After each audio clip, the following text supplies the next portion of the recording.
First thing in the morning, I got all my tools out and started tearing all the rotten wood out of the bed.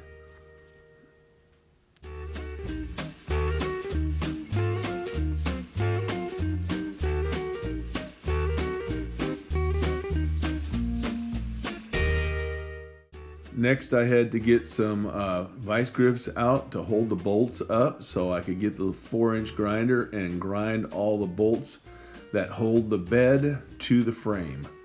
Everything was rusted.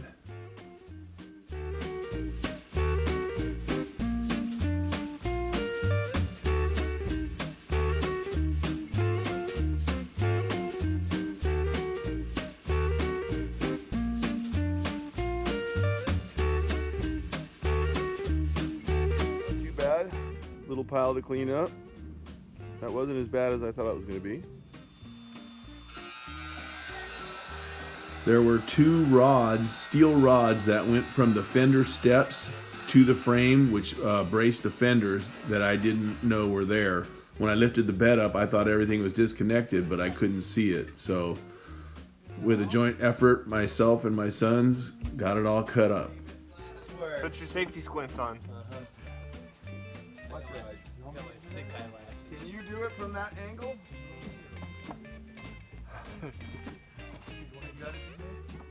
Because I wanted to get this trailer and where it's going to land. Yeah, it should be. Oh, you raised it up, huh? Yeah, just to get, I mean it. Just get straight up and down. Watch your, oh, you got glasses.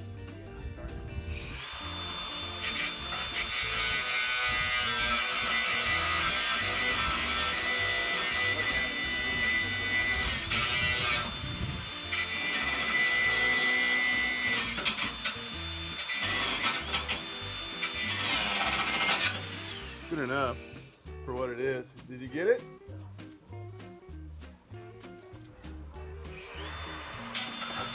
Yeah, so when I lifted it up by myself, I couldn't see that.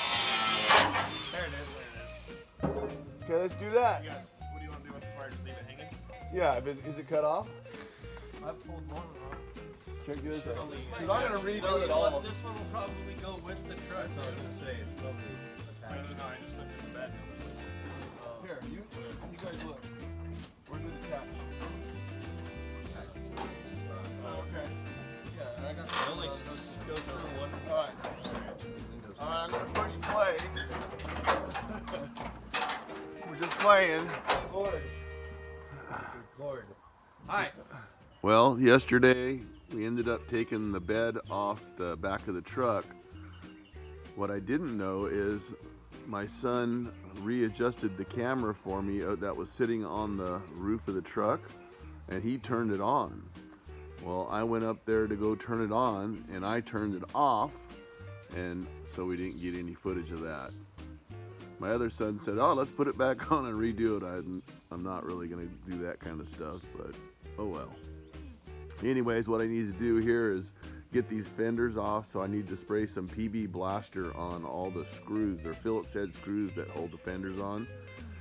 Get those all loosened up, hopefully, that I can get them off, and that way I can sand underneath the rail of the bed and around the fenders. The guy that I bought it from used a electric sander up to the bed, and there's a nice groove there. So by taking the bed off, I've got a lot more room. I can cut all the exhaust hangers off and clean up this frame, get it all painted, and what I think I'm going to do is put the tank right back here. It's not a spare tire spot, but get it out of the cab, and that way you don't get that fuel smell. I ended up doing the same thing quite a few years ago on my 72 C10.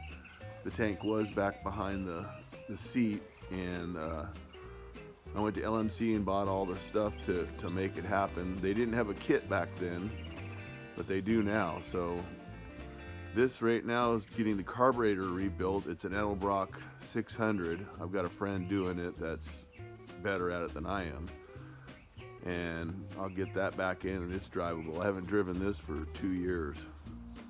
That was one of my projects back in the day. Thanks for watching. I hope you enjoyed.